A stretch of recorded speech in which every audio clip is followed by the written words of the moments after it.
What is the most important lesson that your mother ever taught you? Most important lesson was to not think small. I think that helped me out as a kid. My mom always, she always told us to think bigger than most people around us.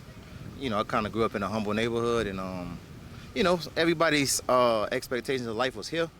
She basically was telling us it's always higher. So I carry that throughout my life. Like whatever you're doing now, you could do 3 times that if you really put your mind to it. That's basically the message she used to give us. Yeah. So she was kind of pushing your boundaries of like, hey, Pushing the envelope for sure. Absolutely. and how has that like helped you in your life?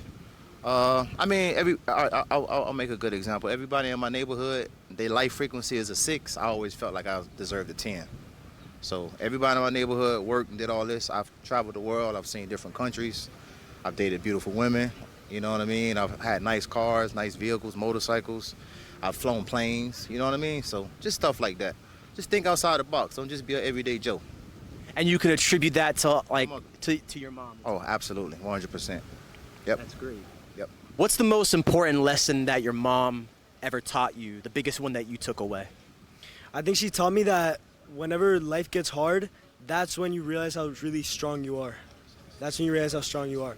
Whenever life puts its toughest battles against you, that's when you like have to dig deep into yourself and realize how strong you are. And that's when you truly realize, like, no, it's not about physical strength, but mostly mental.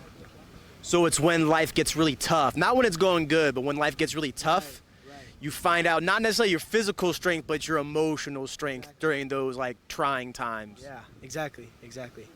That's how you find your true strength. What is the most important lesson that your mom has taught you that you carry with you today? To have respect for people, or at least have respect for her, yeah, for her and my dad, yeah, I think that's the most important thing. And then I would translate that to having respect for other people. It's easy to, at least as a kid, it's easy to think that, you're this and that and you're always right and to always have your way. But when you have to, give respect to your parents, it lets you think in a different way. So I think that's it. So it started off kind of like respect your mom, respect your dad, but then it also carries over to like respecting people in your everyday life when you interact with them. Yeah. I bet there's more to it, man, that I don't think about. But yeah, it translates to, I don't know, like, what are the qualities that I respect in my mom and my dad? And then, do these other people have that quality? They say respect your elders, and then you're like, do these elders have the same qualities as my parents, or these other qualities that I haven't thought about? Things like that. What's a story of a time where your mom punished you for doing something like bad, but it helped you and guided you, and like a good story around something like that? All right, I'll tell this story. It's a deep one. So when I was in high school, I was doing very good athlete, and I snuck a girl in the house, and I let her spend a night. And the things my mother said to me when I snuck that girl in the house and made her spend a night, it made me feel like scum of the earth, but to this day, some of those words still penetrate my mind, and it helps me make better decisions on what type of women I bring in my life. So I snuck a woman in the house, and I got caught letting her out. And the things my mama said to me, oh, you think you deserve to have a woman come in my house? And what type of woman at your age, which was about 16, will come in my house and spend a night and think that's okay? You go out in the world and go and keep dating women like that. Let me see what that do for you. And to this day, when I look at women, if I'm gonna date, if I'm gonna marry, that story always come in my head. What kind of woman are you marrying? Does she have morals? Does she know God? Does she have standards? Does she have ethics? So stuff like that. Now, I've made my share of mistakes, but overall, that lesson has helped me tremendous too. Because to this day, the trouble that most men have probably had, I probably haven't had that amount of trouble, but I've had a little, just because trial and error, you know what I'm saying? Right. So that's my thing. It basically was just telling me, like, any woman that'll come stay and do all of this, that's not the type of woman you want to be dating. You want a woman that will say, well, I don't feel comfortable coming to your mother's house because it's not the right thing to do. And in my mind, I thought I had the cool girl. Oh, you'll do some stuff you ain't got no business to be with me. No, that's not the cool girl. And honestly, to make a long story short, that woman ended up being treacherous later in life. Treacherous. So, treacherous. Okay. Absolutely. Good story right there, though. That is a good story. Yeah, yeah. Do you have a good story of a time where you did something wrong and your mom disciplined you, but it worked out well, it taught you something important? All right, so one time I asked my mom for more time to be out of the house because she usually wants me home by 11, and she gave me that time, which was a miracle because she never lets me, but she gave me the time to be out past my curfew, and I was out for until 12:30-ish, and so we were at a restaurant, right? And I told her, yeah, we're at a restaurant, the bill's gonna be a little late, so like, please let me get home late.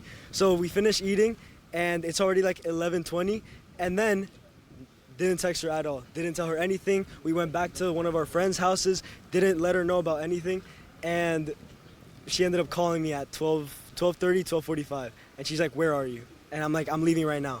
And she's like, no, I just don't know where you are.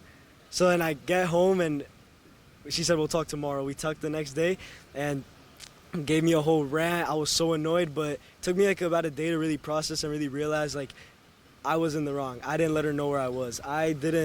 I should have been letting her know and updating her, and like, she is my mom and I should respect her rules and her boundaries, but at the same time I still believe I should be out for much longer. I'm grown now, I'm 17, like I should be out way longer. I shouldn't need to ask for that much permission, but I should have let her know where I was for sure. Yeah. And like, what was your punishment? My punishment, I wasn't allowed out that weekend. Next weekend I didn't have the car, but I was allowed to hang out. Is there a story of a time where you got in trouble, you did something that you shouldn't have done, and your mom came down on you, she punished you, but it was useful and it taught you something? Yeah, I don't know. Yeah, this is like, I'm Haitian, so you know the way that they discipline people is like physical, you know. So, you know, my dad would discipline me, and then you know my mom wouldn't always discipline me, but if it was something real bad, there was one time where she like you know, she used a spoon and whatnot, and that was like a little bit different, and I was like, I think I was like being real disrespectful, and like, you know, the spoon was different than, you know, what the usual thing would be, and that made me go like, you know, and my mom's not even like that, you know, and I used to be really disrespectful, like I would curse on my parents type of thing, so you know, hey, I'm glad, you know, type of thing, but that shocked me back then. Yeah. So yeah, she made sure to instill that respect in you with those punishments. Yeah, and it wasn't just like, oh, I'm gonna hit you with a spoon. It was one time, and then I was really defiant, so it would be like I would say something every single time she did it until like, you know, it just, you know, it's just,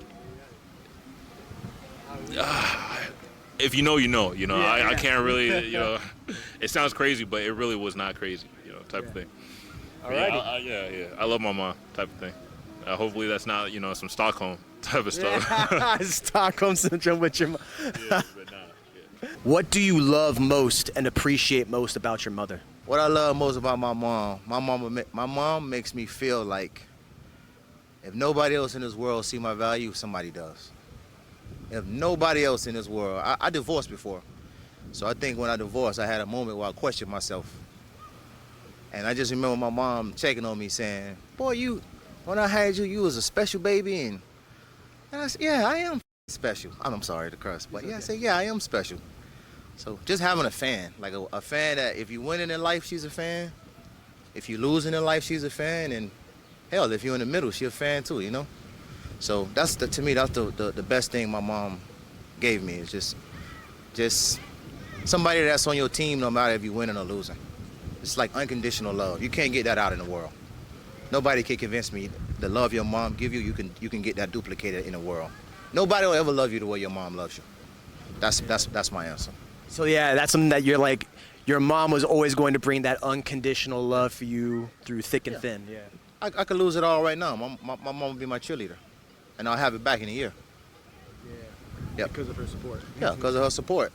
And also, when you grow up in households like we grew up, when our mom is so dominant, you don't want to mess up because you know your mom is looking at you. She's your cheerleader, so if you go out and do something that's knuckleheadish, you know, your mom looks at you as like you're her pride and joy. So if you go out and be a failure, you know what I mean? Your mom is looking at you like, well, I thought you were my pride and joy, you know? So Yeah, just having that microscope on you, it helps you. Yeah, you don't want to disappoint the woman that brought you here, if you can get what I'm saying. Yeah, definitely not. Yeah, that's my answer. What do you love most and appreciate most about your mom?